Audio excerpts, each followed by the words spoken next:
Hello, once again I welcome you all in my channel Physics Point the Numeric Master। ये हमारी fourth video है। इससे पहले तीन न्यूमेरिकल की वीडियो हमारी आ चुकी हैं, तो जिसने भी पहले की तीन वीडियो नहीं देखी है तो वो पहले उन तीन वीडियो को देखें, सो दैट कि आपकी न्यूमेरिकल कंटिन्यूटी बने रहे। And the most important thing is please like, subscribe and share. तो हम अपने न्यूमेरिकलों को आगे कंटिन्यू करते हैं जैसा कि हम पहले से चलते हुए आ रहे हैं। सो देखिए, ये हमारा नेक्स्ट न्यूमेरिकल है जो डाइपोल पे बेस्ड है।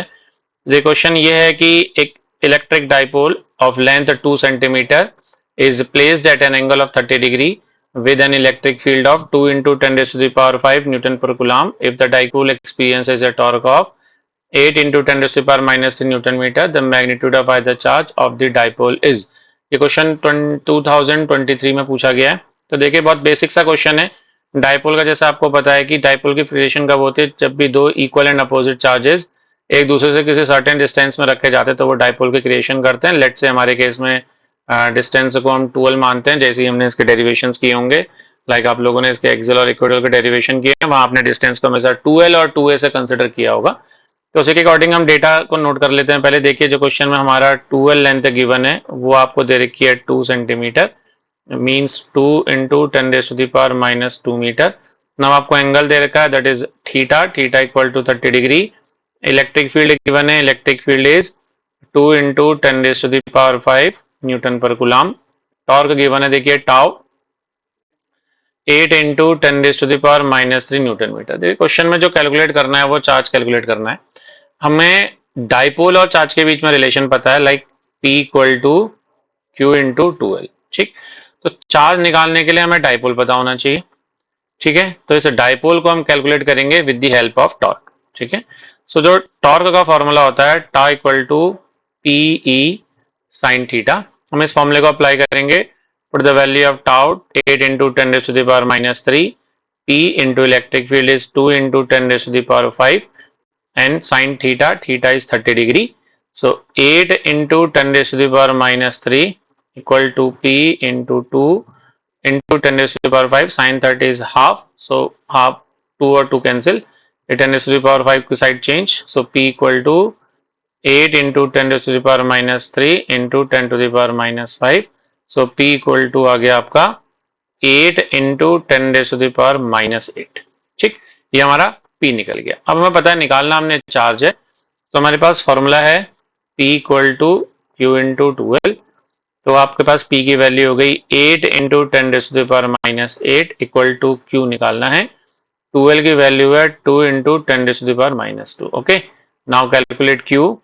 8 into 10 raise to the power minus 8 divided by 2 into 10 raise to the power minus 2, ये कैंसिल हुआ 4 into 10 raise to the power minus 6 coulomb. But question में देखिए जो एमसीक्यू दिए हैं ऑप्शन में, वो 4 microcoulomb, 7 microcoulomb, 8 microcoulomb and 2 microcoulomb. देखिए, ऑप्शन तो वैसे ही हमारा 4 आ चुका है, इसको हम माइक्रोकुलाम में कन्वर्ट कर लेते हैं। तो Q इक्वल टू हो गया आपका 4 microcoulomb, because 1 microcoulomb equal to 10 raise to the power minus 6 coulomb. ठीक है, सिंपल सा क्वेश्चन है। नेक्स्ट क्वेश्चन की तरफ बढ़ते हैं। ये नेक्स्ट क्वेश्चन है, थोड़ा सा टफ है comparative to previous one. The question is that two small identical electric dipoles AB and CD, each of dipole moment P, are kept and at an angle of 120 degree to each other in an external electric field E pointing along the x-axis as shown in figure. Calculate क्या करना है, एक तो dipole moment बताना है, दूसरा हमने magnitude and direction of torque बतानी है। अब देखिए, सबसे पहले तो ये देखिए क्वेश्चन में दो डाइपोल गिवन है, number 1 is AB and number 2 is CD। देखिए, ये आपका AB है and this is your CD। तो ये दोनों एक दूसरे के साथ एक 120 डिग्री का एंगल बना के बैठे हैं। ठीक है, अब आपको ही पता होगा जब जब कोई दो वेक्टर, सपोज कोई दो वेक्टर हैं और दो वेक्टर अपने साथ एक दूसरे के साथ कोई एंगल बना के बैठे हैं, लाइक दिस वन ऐसे, और कोई वेक्टर हमारे एंगल बना के थीटा का कोई एंगल बना रखा है, let's say this is vector A and this is vector B, और इनके बीच में कोई एंगल है, तो इनका जो रिजल्टेंट होता है वो always parallelogram law vector addition से कैलकुलेट होता है। And parallelogram law vector addition क्या कहता है, R square equal to A square plus B square plus 2AB cos theta. ठीक है, तो इसी को हम भी यहाँ यूज करेंगे बिकॉज हमारा डाइपोल, दोनों जो डाइपोल हैं वो एक दूसरे के साथ 120 डिग्री का एंगल बना के हैं, तो हम इसी के लिए इसको भी हम यूज करेंगे। तो यहाँ से आपका जो डाइपोल, नेट डाइपोल आएगा इन दोनों के से, वो कितना आ जाएगा, P dash equal to under root of P square plus 2p into P, दोनों के बीच का एंगल हो गया 120, so cos 120 degree. Okay, so under root of P square plus 2p के स्क्वायर, कॉस 120 इज -1/2, ये 2 से 2 कैंसिल हो गया, तो ये कितना आया आपका, under root of 2p square minus P square, ये कट गया, आया अंदर P square, so P dash हमारा पी आ गया। तो हमारा जो नेट डाइपोल मोमेंट है वो आपका पी आ गया। अब क्वेश्चन में देखिए उसने ये पूछा है कि टॉर्क पूछा है, ठीक है, तो टॉर्क के लिए हमारे पास जो फॉर्मूला है, टाउ होता है आपका पी ई साइन थीटा। अब ये जो थीटा है, ये वाला जो थीटा हमें यहाँ पे चाहिए होता है, ये वाला जो थीटा होता है, ये थीटा होता है angle between P and E, इन दोनों के बीच का एंगल है। अब सबसे पहले हमें ये देखना पड़ेगा जो हमारा नेट P आया था इसकी डायरेक्शन क्या है। अब देखो ये जो एंगल है, यहाँ से अगर हम डाइपोल मोमेंट की अपनी डायरेक्शन निकालें, जो भी हमारा डाइपोल आया, तो वो इन दोनों के बीच में यहाँ पर आएगा। अब 120 डिग्री की अगर बात करी जाए, तो ये जो रिजल्टेंट आएगा वो यहाँ से कितना डिग्री आएगा, 30 डिग्री, और यहाँ से कितना डिग्री आ जाएगा, 60 डिग्री। ठीक है, क्योंकि ये इनके बीचों बीच, कहीं बीचों बीच आएगा।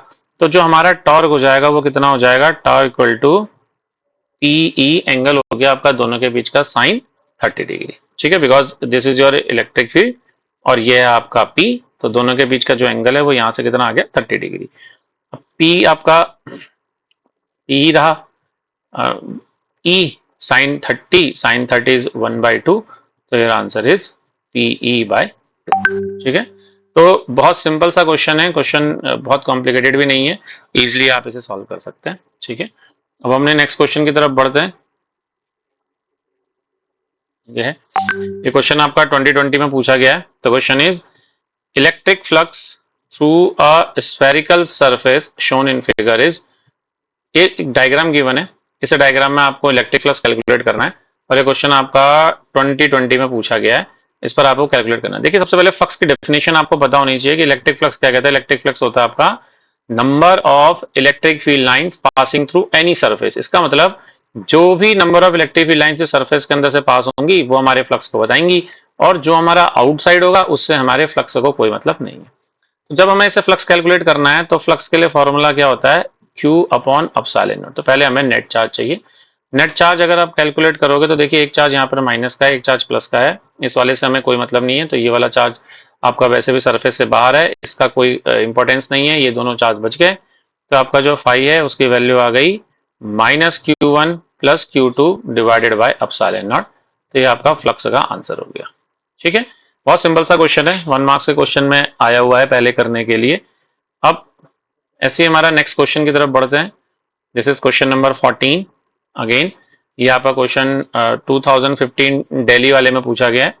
सो question is that given the electric field in the region E equal to 2x I cap, find the electric field through the cube and the charge enclosed by it. ठीक है, तो ऐसे क्वेश्चनों में ये जो डायरेक्शंस गिवन होती है इनका बहुत इंपॉर्टेंस रहता है, क्योंकि जो आपका क्यूब है, देखिए सबसे पहले हम क्यूब को देखें तो क्यूब हमारा x एक्सिस ये है, इसमें ये y एक्सिस है, इधर को z एक्सिस पे गिवन है, और जो इलेक्ट्रिक फील्ड है वो यहाँ से सेंटर वाले से along the x axis travel करे, ये आपकी इलेक्ट्रिक फील्ड की डायरेक्शन। इसका मतलब इसके अलावा जो भी रीजन है उनमें इलेक्ट्रिक फील्ड की कोई वैल्यू नहीं है, वहां पे इलेक्ट्रिक फील्ड का किसी पर भी कोई इंपैक्ट नहीं है, तो हमें ओनली सिर्फ x डायरेक्शन वाले को देखना है। ठीक, तो अब देखो जो हमें निकालना है, इसमें फ्लक्स कैलकुलेट करना है, तो फ्लक्स के लिए फॉर्मूला होता है phi equal to E dot ds।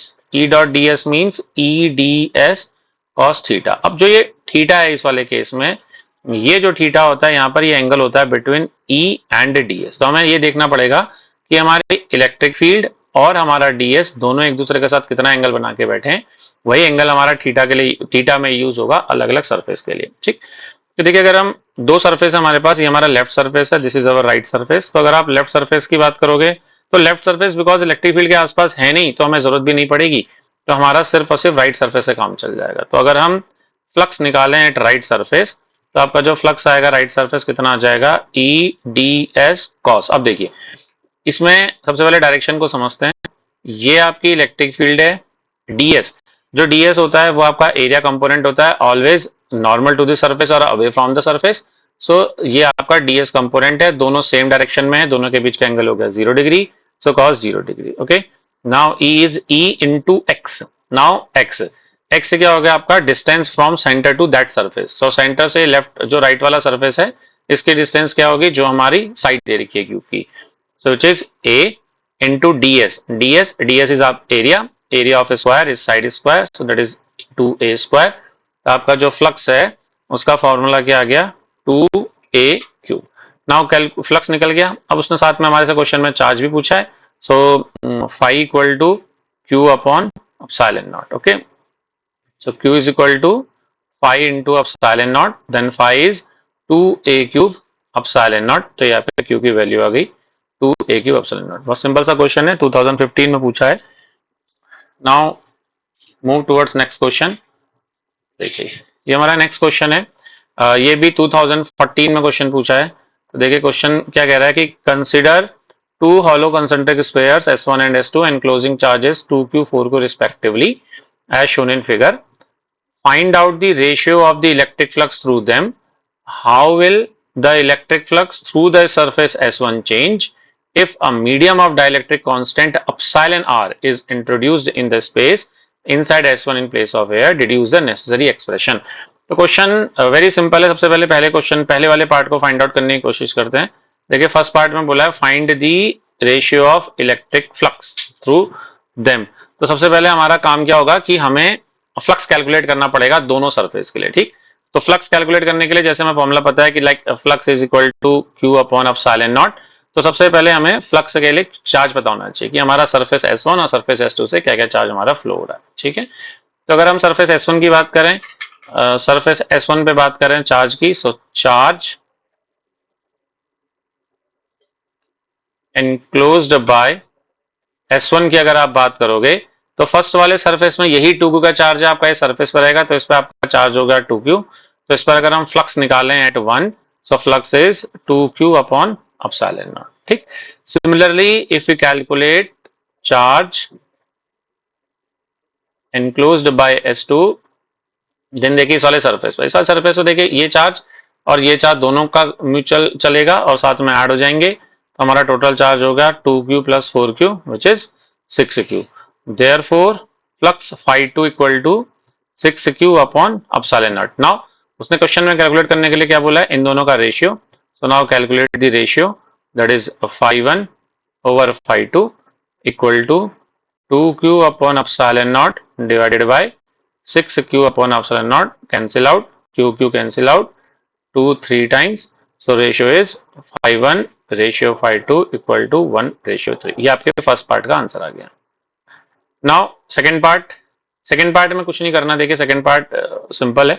Second part में ये बोला है कि अब जो आपका ये सरफेस S1 है, इस सरफेस S1 में उसने एयर हटाई और एयर की जगह पे एक एप्सिलॉन नॉट कांस्टेंट रख दिया। सो फर्स्ट चैप्टर में अपने फॉर्मूला भी पढ़ा है, epsilon is equal to epsilon naught epsilon r, where epsilon r is relative permittivity, epsilon naught is absolute permittivity and epsilon is permittivity of a medium. So जो formula है flux के लिए वो कैसे रिप्लेस हो जाएगा, फ्लक्स का formula हो जाएगा q divided by epsilon, and q divided by epsilon is epsilon not epsilon r. Now what is q?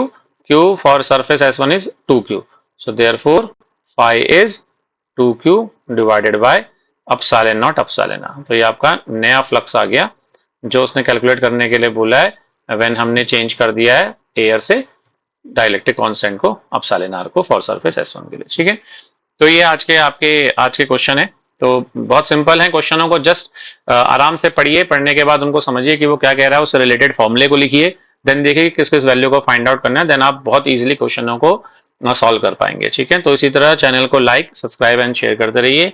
Video को देखने के लिए थैंक यू, धन्यवाद।